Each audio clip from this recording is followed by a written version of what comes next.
Is the trading a scam? The answer is yes. But there is a trick.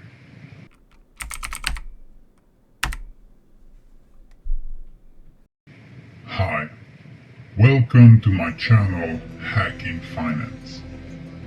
Why is the trading a scam? The answer is quite simple. Nobody knows in this damn world how the stocks will move in the future. Will they go up? Will they go down? Or make a kind of stupid infinite loop? Nobody knows. However, I still believe that it is possible to make a decent amount of money from the trading. So, what's the problem? I told you first that the trading is just a scam, and right after, I tell you that it is possible to be profitable. Well, the problem is not the activity by itself. The problem is the way it is presented to you. Every day, I see YouTubers, TikTokers, influencers, and other assholes telling you how they become millionaires through trading and how easy it is. Let me tell you one thing. It is really not easy. The only reason why these people say that it is because they are paid to say that. They have a financial interest to saying that. In fact, they make money from the videos you watch, and certainly not from their bogus trading strategies. Believe me, when a YouTuber makes a video about a strategy that supposedly has a win rate ratio of 70, 80, or even 90%, he is lying. I have tested hundreds of strategies, even thousands, and it is always the same story. The strategy is not profitable as it is supposed to be, or it is simply not profitable. The biggest piece of advice I can give you is to never trust the outcome of any strategy you find on the internet and backtest it. I saved thousands of dollars from a backtest, and those people who give courses for several $1,000s. Well, I guess I don't need to tell you to keep your money in your pocket. Now, what do you need to do to increase your chances of being profitable? First, focus your efforts on two factors: the time frame and the fees. By the way, the impact of these factors is correlated.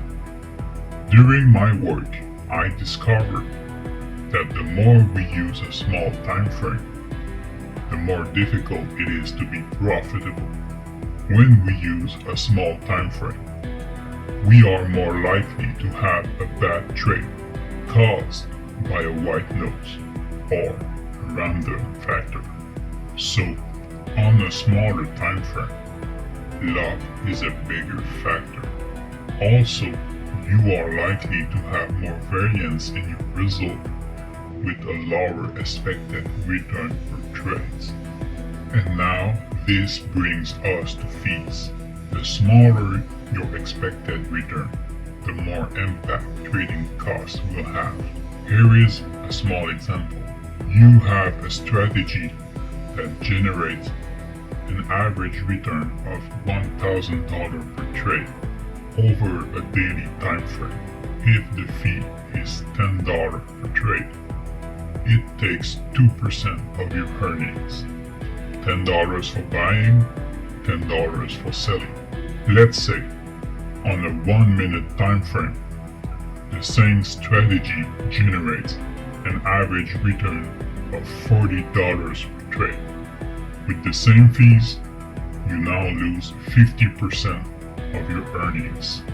This is not theory. This is the real world.